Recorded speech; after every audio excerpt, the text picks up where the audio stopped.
प्रतियोगी मैत्री इंस्टीट्यूट की सामान्य अध्ययन की श्रृंखला में आपका स्वागत है।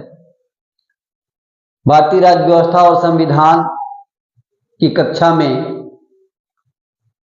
आज अध्याय 9 की 5वीं कक्षा है और इस कक्षा में हम लोग संघीय कार्यपालिका चैप्टर से राष्ट्रपति के बारे में पढ़ रहे हैं और आज राष्ट्रपति की शक्तियों की बात की जाएगी, प्रेसिडेंशियल पावर्स की बात की जाएगी।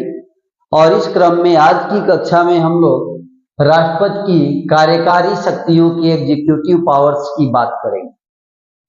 तो आज की कक्षा एग्जीक्यूटिव पावर्स की, राष्ट्रपति की जो कार्यकारी शक्तियां हैं उसके बारे में बात करेगी। तो आइए आज की कक्षा में राष्ट्रपति की कार्यकारी शक्तियों पर हम लोग गंभीर चर्चा करते हैं। इस पर हम लोग बिंदुवार देखेंगे कि राष्ट्रपति की कौन कौन शक्तियां कार्यकारी शक्तियों के अंतर्गत आती हैं, जिनका प्रयोग राष्ट्रपति अपने मातहतों के माध्यम से करता है। पहली बात करेंगे हम लोग संविधान के अनुच्छेद 53(1) में जो सबसे महत्वपूर्ण शक्ति है वो ये है कि राष्ट्रपति जो है वो भारतीय कार्यपालिका का प्रमुख है, यानी कार्यपालिका का प्रमुख होता है और वह अपनी इस कार्यपालिकीय प्रमुख होने की शक्ति का प्रयोग जो है वह अपने अधीनस्थ अधिकारियों के माध्यम से करता है। तो बात करेंगे अनुच्छेद 53(1) के तहत। पहला बिंदु होगा अनुच्छेद प्रथम बिंदु, पहला बिंदु होगा अनुच्छेद 53(1) के तहत जो राष्ट्रपति को शक्ति मिली है उस पर बात करते हैं। संघ की कार्यपालिका शक्ति राष्ट्रपति में निहित है। संघ की कार्यपालिका शक्ति, संघ की कार्यपालिका शक्ति राष्ट्रपति में निहित है, राष्ट्रपति में निहित है। तो आपने देखा कि संघ की कार्यपालिका शक्ति किसके अंदर है? राष्ट्रपति के अंदर है, जिसे वह स्वयं अथवा अपने अधीनस्थ अधिकारियों द्वारा प्रयुक्त करेगा, जिसे वह स्वयं या अपने अधीनस्थ अधिकारियों, अपने अधीनस्थ अधिकारियों की सहायता से करेगा, अधिकारियों की सहायता से करेगा। तो आपने देखा कि संघ की कार्यपालिका शक्ति राष्ट्रपति में निहित है और राष्ट्रपति अपनी संघ की कार्यपालिकीय प्रधानता की जो शक्ति है उसका प्रयोग या तो स्वयं या अपने अधीनस्थ अधिकारियों के माध्यम से करेगा। ये पहला बिंदु हम लोगों ने राष्ट्रपति की कार्यकारी शक्तियों का देखा। राष्ट्रपति के कार्यकारी शक्तियों का दूसरा बिंदु है अनुच्छेद 74(1) में राष्ट्रपति को मंत्रणा या सलाह देने के लिए एक मंत्रिपरिषद का प्रावधान किया जाएगा और उस मंत्रिपरिषद का प्रमुख प्रधानमंत्री होगा। तो अनुच्छेद 74(1) में, यानी संविधान के अनुच्छेद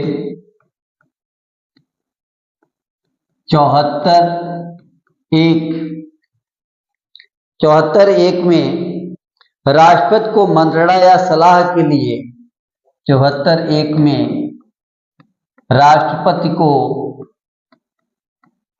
राष्ट्रपति को मंत्रणा या सलाह के लिए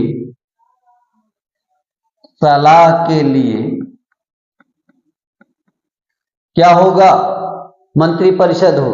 सलाह के लिए मंत्रिपरिषद का प्रावधान किया गया है। सलाह के लिए मंत्रिपरिषद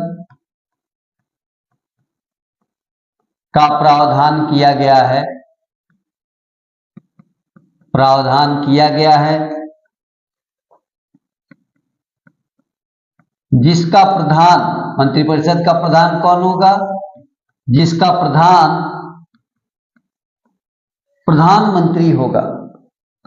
कौन होगा?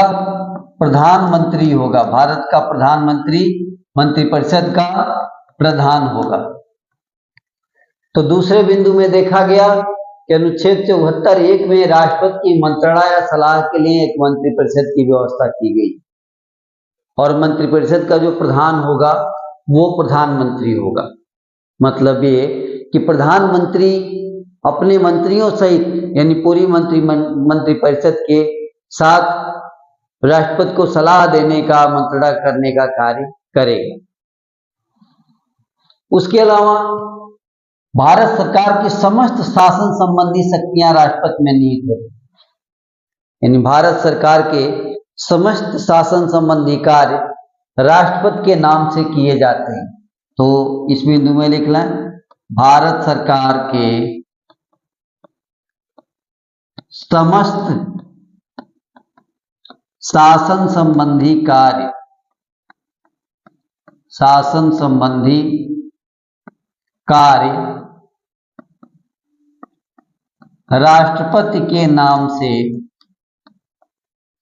राष्ट्रपति के नाम से किए जाते हैं। तो आपने दूसरी बात देखी कि समस्त शासन संबंधी कार्य राष्ट्रपति के नाम से किए जाएंगे, क्योंकि राष्ट्रपति ही सभी शासन का अध्यक्ष है, प्रधान है। इसके अलावा भारत का राष्ट्रपति जो है वो भारत के प्रधानमंत्री की नियुक्ति करता है।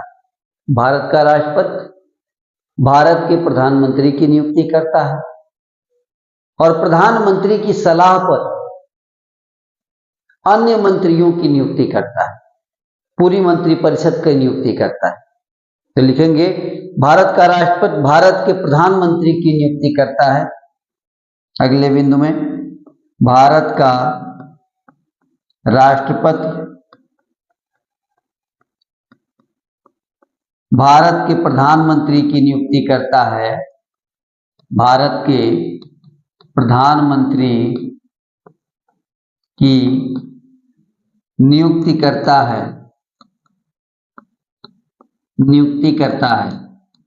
एक चीज आपने देखा कि प्रधानमंत्री की नियुक्ति करता है और प्रधानमंत्री की सलाह पर राष्ट्रपति के द्वारा अन्य मंत्रियों की भी नियुक्ति की जाती है। प्रधानमंत्री की सलाह पर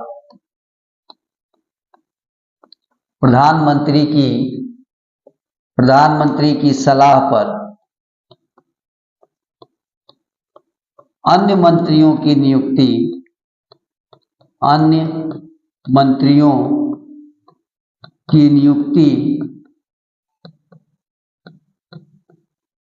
राष्ट्रपति द्वारा की जाती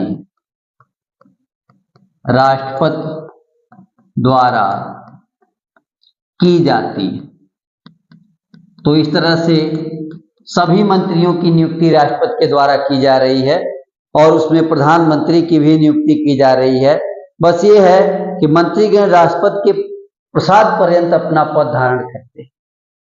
मंत्रीगण, पूरी बात यहां सब नोट करो, मंत्रीगण राष्ट्रपति के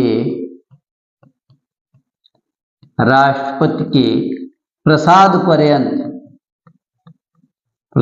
पर्यंत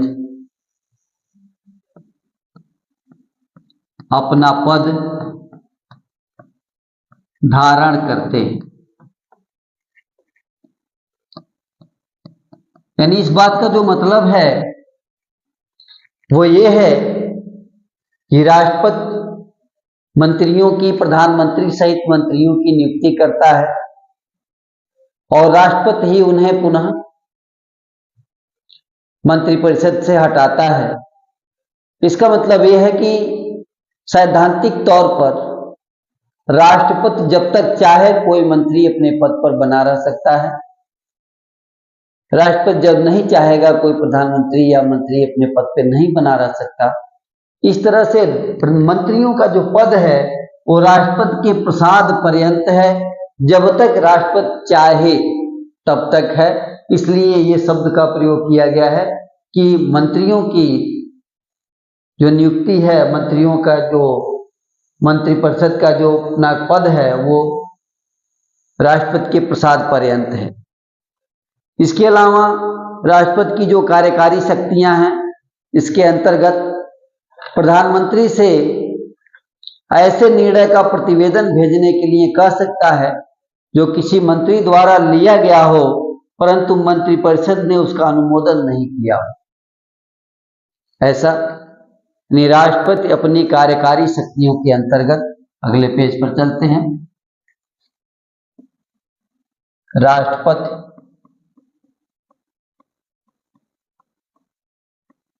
अपनी कार्यकारी शक्तियों के अंतर्गत, जो भी उसकी कार्यकारी शक्तियां हैं, अपनी कार्यकारी शक्तियों के अंतर्गत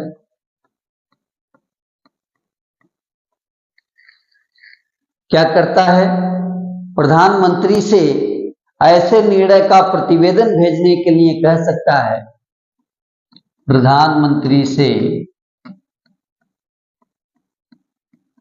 ऐसे निर्णय का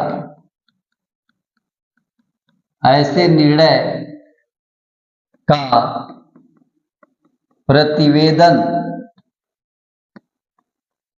भेजने के लिए कह सकता है।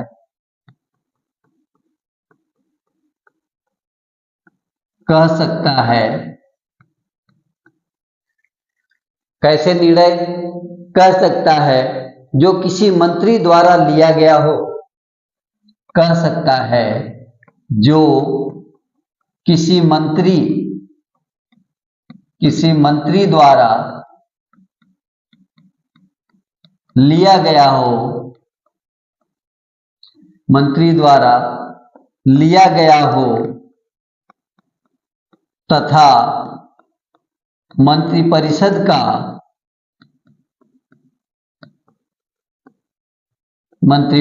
का अनुमोदन प्राप्त न हो। तो देखा आपने कि यहां पर एक और कार्यकारी शक्तियों की बात हुई। प्रधानमंत्री किसी ऐसे निर्णय का प्रतिवेदन भेजने के लिए कह सकते, यानी कोई ऐसा निर्णय जिसको किसी मंत्री ने लिया, कोई मंत्री ऐसा निर्णय लिया हो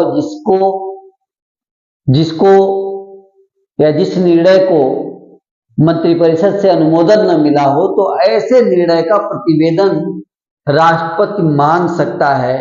किससे मांग सकता है? प्रधानमंत्री से मांग सकता है। इस बिंदु में हमने देखा। इसके अलावा राष्ट्रपति अंतर्राज्यीय परिषद का गठन कर सकता है। अंतर्राज्यीय परिषद का गठन कर सकता है, जिससे केंद्र और राज्य के मध्य संबंध और राज्य के मध्य संबंधों के बारे में जानकारी या नियमन किया जा सके। तो कार्यकारी शक्ति में यह भी है कि अंतर्राज्यीय परिषद का गठन कर सकता है। तो राष्ट्रपति अंतर्राज्यीय परिषद का गठन कर सकता है। अगला बिंदु, राष्ट्रपति अंतर्राज्यीय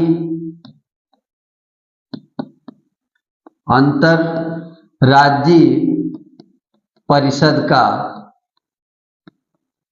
गठन कर सकता है। तो क्या देखा गया कि अंतर्राज्यीय परिषद का गठन कर सकता है। क्यों कर सकता है? इससे जो है केंद्र और राज्य और विभिन्न राज्यों के मध्य सहयोग और समन्वय स्थापित हो सके, जिससे ले सकता है जिससे केंद्र और राज्य तथा राज्यों के मध्य क्या हो, सहयोग और समन्वय स्थापित हो सके। क्या हो सके? सहयोग एवं समन्वय स्थापित हो सके। तो सहयोग और समन्वय स्थापित करने के लिए सहयोग और समन्वय स्थापित हो सके, सहयोग और समन्वय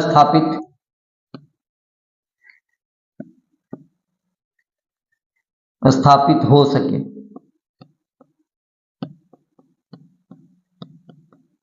तो क्या देखा गया कि राष्ट्रपति अपनी कार्यकारी शक्तियों के माध्यम से अंतर्राज्यीय परिषद का गठन कर सकता है।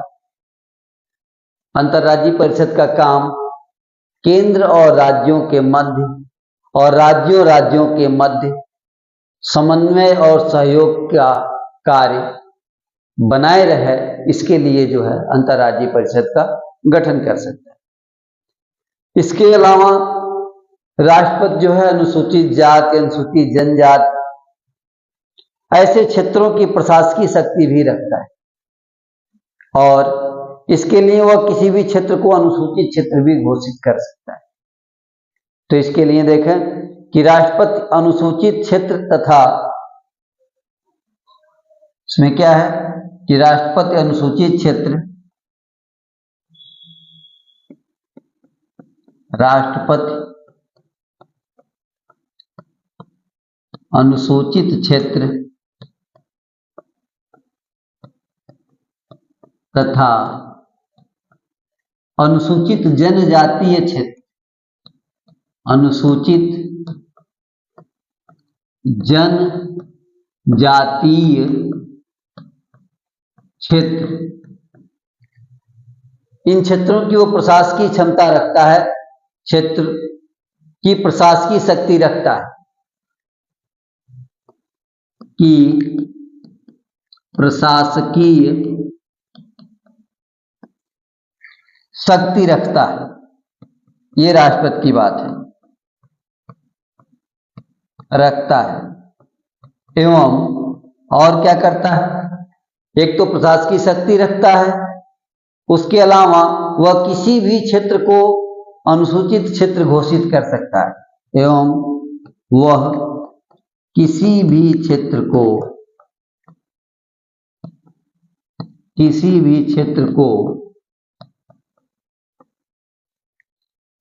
अनुसूचित क्षेत्र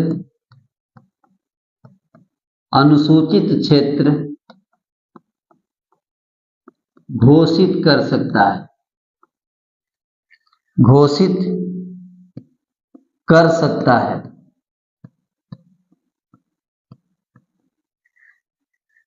तो यहां पर देखा गया कि राष्ट्रपति अनुसूचित क्षेत्र, अनुसूचित जनजातीय क्षेत्र, अनुसूचित जातीय और अनुसूचित जनजातीय क्षेत्र, इसकी प्रशासनिक क्षमता रखता है, प्रशासकीय क्षमता रखता है, प्रशासकीय शक्ति रखता है। साथ ही किसी नए क्षेत्र को भी अनुसूचित क्षेत्र घोषित करने का अधिकार राष्ट्रपति रखता है। तो राष्ट्रपति की कार्यकारी शक्तियों में ये शक्तियां भी देखी गई। इसके अलावा वित्त आयोग का गठन कर सकता है। क्या कर सकता है? वित्त आयोग का गठन कर सकता है। राष्ट्रपति वित्त आयोग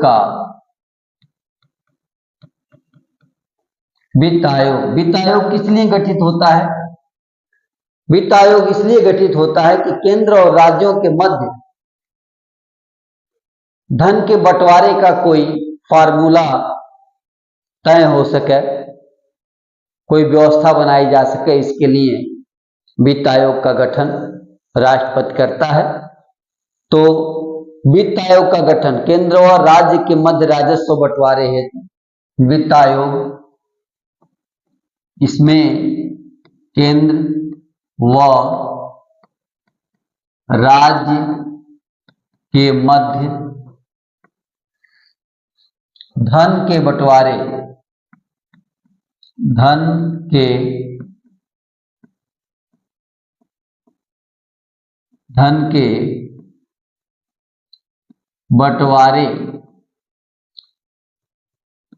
के लिए राष्ट्रपति वित्त आयोग का गठन कर सकता है और इस तरह से राष्ट्रपति इसको करता भी है। अनुच्छेद 280 के अंतर्गत वित्त आयोग का गठन करता है और वित्त आयोग का कार्य क्या है कि केंद्र व राज्य के मध्य धन के बंटवारे के लिए फार्मूला देना, नियम देना, प्रारूप बनाना। इसके अलावा राष्ट्रपति विभिन्न आयोगों की नियुक्तियां करता है। वह अनुसूचित जनजाति आयोग हो सकता है, अनुसूचित जनजाति आयोग हो सकता है, राष्ट्रीय पिछड़ा वर्ग आयोग हो सकता है। इनकी नियुक्ति भी वही करता है। तो राष्ट्रपति विभिन्न आयोगों की नियुक्ति भी कर सकता है। एक अगला बिंदु, राष्ट्रपति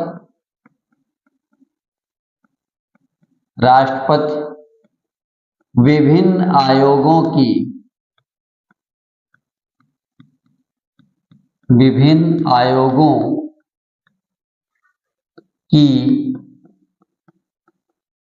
नियुक्ति भी कर सकता है। कौन कौन से आयोग हो सकते हैं? जैसे अनुसूचित जात, अनुसूचित जनजात, अन्य पिछड़े वर्ग कर सकता है। जैसे क्या? जैसे अनुसूचित जात,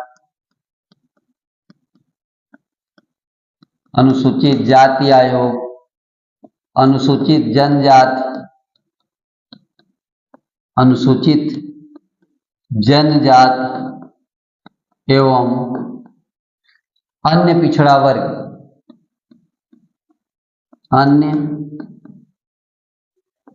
अन्य पिछड़ा वर्ग। यहां थोड़ा सा अन्य पिछड़ा वर्ग के लिए तो क्या देखा गया कि राष्ट्रपति विभिन्न आयोग की नियुक्ति कर सकता है। अनुसूचित जाति आयोग की नियुक्ति कर सकता है, अनुसूचित जनजाति और अन्य पिछड़ा वर्ग के लिए आयोग का गठन। आप जानते हैं कि इन आयोगों का गठन किया गया है और ये आयोग राष्ट्रपति के द्वारा गठित किए गए हैं। तो राष्ट्रपति विभिन्न आयोगों की नियुक्ति कर सकता है। इसके अलावा राष्ट्रपति विधायिका के प्रस्तावों और संघ के प्रशासनिक कार्यों से संबंधित जानकारी की मांग प्रधानमंत्री से कर सकता है। तो राष्ट्रपति विधायिका के प्रस्ताव, एक और बिंदु देखें, इसमें क्या कहा गया है? राष्ट्रपति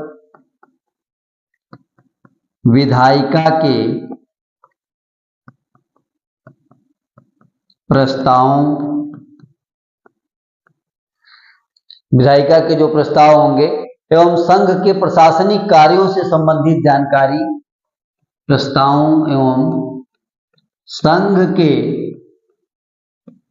प्रशासनिक कार्यों से संबंधित जानकारी, प्रशासनिक कार्यों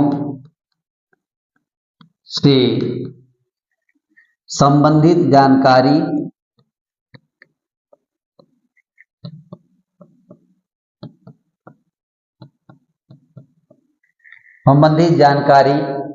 क्या कर सकता है? प्रशासनिक कार्यों से संबंधित जानकारी की मांग प्रधानमंत्री से